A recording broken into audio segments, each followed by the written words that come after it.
Right then, hello, welcome back to the next episode in the ongoing Waterloo Road podcast. So this is actually one that I remembered. So I knew how the sort of arc with Leanne and Mika kind of concluded.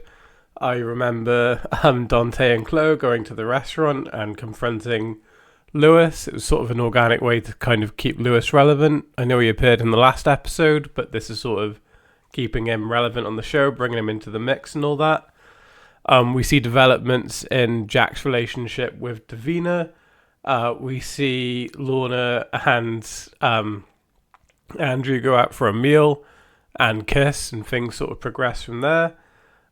We learn sort of some more about Roger Aspinall and Brett and their dynamic and stuff.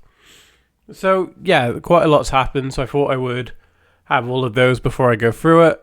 So I guess I will start with the main sort of meat and bones of this episode, and that is the whole Leanne and Mika type deal. Sorry, I made some notes on my phone. So I do kind of like that Steph still continues to help Mika here. Like, clearly what she does is misguided and not really that helpful. Like, she confronts Leanne and Celine. It's Celine, yeah. And they spin all these lies about what Mika's been doing. We as the audience know that it's not true, and it's actually quite difficult to watch. And then Steph talks to Kim about it. Steph thinks that she's been really helpful, and Kim's like, well, you didn't come to me, you didn't come to Izzy. It's one of those that we see with Steph a lot of the time, where sort of like her heart's in the right place, but she really didn't execute it well. So it's kind of, it is one of those, I think. So yeah, there's that. Trying to think what else to do with this sort of storyline, this kind of thing. So Izzy speaks to Steph about it, and Steph's like, oh, well, this, that, and the other. And Izzy's like, well, you should have come to me. Like, I get you want to be a confidant, but you're a teacher. It's my daughter. And Steph's like, oh, well, maybe if you were a better mum, she would have confided in you or whatever she says. And I went, oh, when I heard that. And to be honest with you, when I watched this episode before Christmas, so about 6 months ago, I'm pretty sure I also said, oof, back then too. Because I remember when I watched Series 2 before Christmas, so I would watch 2 or 3 episodes in the morning before starting work at 2 p.m. So I'd wake up, have my morning coffee, have some breakfast, watch a few episodes of Waterloo Road, have a shower, get ready, maybe play a bit of Pokemon ZA, although I was doing that more in the evening when I finished work for an hour or so, and then carry on with my day. Because I looked at all of the episodes and the descriptions on BBC iPlayer earlier on. I was like, right, what point did I actually get to? Because I didn't finish the series. I want to say I got to about episode 8 or 9. I think the last one I might have watched is the one where there's that substitute teacher or teacher in training who's like a police officer or ex-police officer, and he gets pushed too far, and like Andrew's quite condescending to him. I think that may have been the last one that I watched. But yeah, so Brett lies when Jack speaks to Leanne and Mika. Mika goes berserk and goes for Leanne. Like, I get she's a child and it's a lot, but that's what Leanne wanted. Mika would have been in a much better position if she just sort of kept her cool. But it kind of, it feeds into Leanne's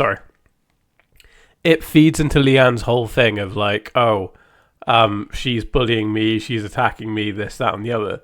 Mika needed to just rise above it, which I get for a child would be quite a lot to do, so I understand, but I think kind of Leanne wanted the rise. I always hate this plot point. Like, it's done well, like really well. I don't hate it, as I think, and meaning it's terrible, because it's not. I just feel so bad for Mika in this scenario. And like at the end, when the truth comes out, because like Tom confronts what's his face, Brett, and is like, oh, Brett, this is your last chance to come clean. And Brett doesn't want to say anything because he was, I'm assuming it was smoking weed, is what he said. Or vaping, I don't know. It was he said puffing, which I'm assuming is drugs. I don't know the lingo. I'm not young, cool, and hip and all that. Yeah, so eventually the truth comes out, Jack expels Leanne, and rightly so. I do plan on doing a video on the main channel about all of the expulsions and seeing whether they were like deserving or not. This is one of the ones where I'm like, there's no question in my head, there's no conflict. She deserved to be expelled or excluded. Like, Jack was like, oh, you're lucky I didn't call the police. And this is what really irritates me about this one. Is like, I know Mika has that moment where she's like to Leanne, you're nothing, you don't bother me anymore, you're a nasty person, and she like rises above it. At which point Leanne doesn't really know what to do. But if it was I had a teenage daughter like Izzy has, there's no question in my mind I'd be calling the police. Like that wouldn't be a question. I get it would be really hard for her to confront Leanne after everything she's done, but she threatened to put a nude image of her on a website. Like, that's, for me, if I were a parent and I was in that scenario, there's no coming back. The police would be involved. It would be a police matter. Like, I don't understand why Izzy doesn't. I guess maybe because this is the end of the plot. She's been expelled. This is kind of it. They see it as, is what it is. It's done. But no, to me, I don't feel like it goes as hard as it probably should have done. So another thing that I think is quite interesting is the kind of dynamic and setup between Jack and Brett as father and son. Not Jack and Brett, sorry, Brett and Roger. Oh, I'm losing my mind.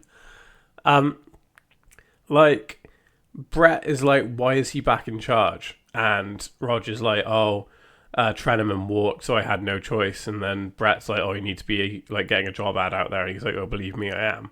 Because he's not happy about Jack being back or Grantley being back or X, Y, Z, other things. And again, it is just the continuing snowballing of Jack and Roger hating each other, which is fair enough. But, like, I don't feel like there's enough boundaries in place. Like, I get the whole thing is Brett and Roger are struggling. And you see Roger talk about his mother and stuff, and it's how it's affected Brett. So he probably doesn't want to feel like he's pushing his son away. But equally, his son holds all the power, and he doesn't. And he really needs to just sort of be like, no, son, this is what's happening, and have that be that. But yeah, that kind of is what it is. So there's that. I did make notes. So Chloe and Dante, they lie to Izzy.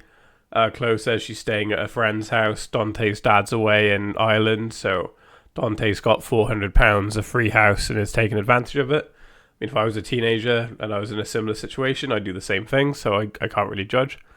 But I guess the catalyst is, they go to that fancy restaurant, Dante shows off all the money that he has, and then Lewis Seddon is their server.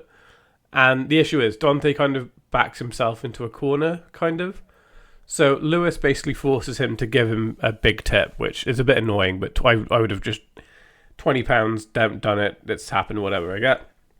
That for Dante, it's probably a lot of money, but like, if it means getting Seddon off your back, then go for it.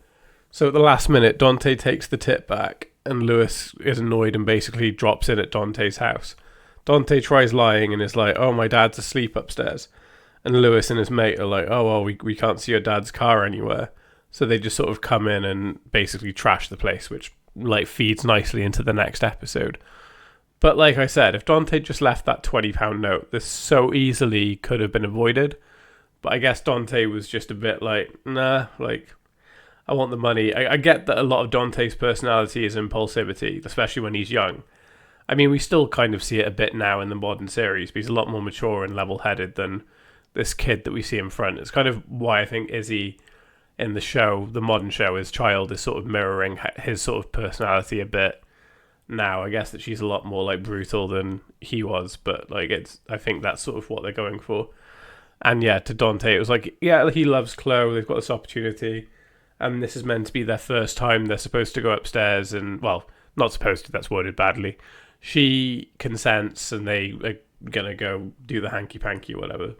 And then Seddon shows up and wrecks it, which is kind of is what it is. I don't really like the Andrew and Lorna situation. It makes me cringe. So I think Andrew's just trying to be a nice guy and is trying to be there for a colleague. Although it's very clear that like Lorna likes him. But I think that it's obvious enough that I think Andrew should be putting some boundary in place if he's not feeling it, which he just doesn't. So That's not great. A lot of the dialogue makes me cringe. I think just as a character, Lorna's quite cringy.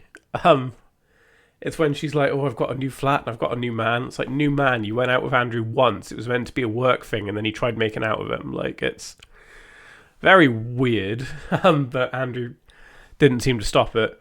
To me, I think the whole thing is that, like, Andrew's upset because Kim's annoyed at him because of what happened in the past episode. So he's just sort of, even though they weren't really together, is just sort of relapsing with Lorna. That's kind of my takeaway here. But again, it's a relationship that doesn't last. It's very cringy and a bit like the whole Tom, Izzy, Lorna thing. Because it doesn't last, I don't feel that invested in it. Especially as the writers have made it so clear that Kim and Andrew are the end game. And to be fair, it took the modern show to do it, but they are the end game. They have a baby and they get married, so that's nice. And then there's Brett and Davina, which is another plot point that's always been a bit off to me. So my biggest gripe with it comes down to the fact that, like, Brett is an actual child and Davina's meant to be, early 20s? I understand that, like, she didn't realise that Brett was a kid and that Brett lied to her and sort of enticed her in. But because he is 17, I think she should have been more forceful and more like, no. Especially as I quite like her and Jack together. Like, I get there's an age gap, and I get that Jack likes young blonde women, as we see with Serena Michelle later on. But, yeah, I'm not a whole fan of the whole Brett Davina thing. And even though Brett ends up with Mika, I kind of think that the whole Davina thing just comes out of nowhere and ultimately goes nowhere. I'd rather just see more of just Brett and Mika than Brett and Davina. But I don't know. Yeah, that covers most of this episode. I don't feel like there was that much to talk about compared to other ones, so be a bit of a shorter episode, but I will leave it there for now. Please let me know in the comments you're enjoying the series. What do you think of Series 2? You're looking forward to Series 3? What are some bits of the season that you like? Anything and all things? Comments? I would love to read them. Well, you've had Ollie. This has been Waterloo Road Rewind. I'll catch you next time.